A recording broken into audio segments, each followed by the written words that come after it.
people for Christmas dinner for $88. The same one. Okay, this is a whole new Amazon thing.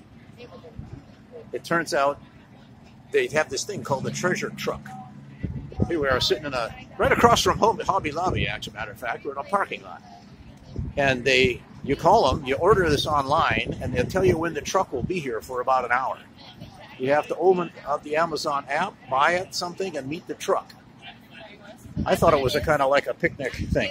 It's usually a really good deal, and it depends on what they're selling at that moment. It could be meat, it could be, I picked up a panini press. No kidding. Yeah. How far are you going to have to go then?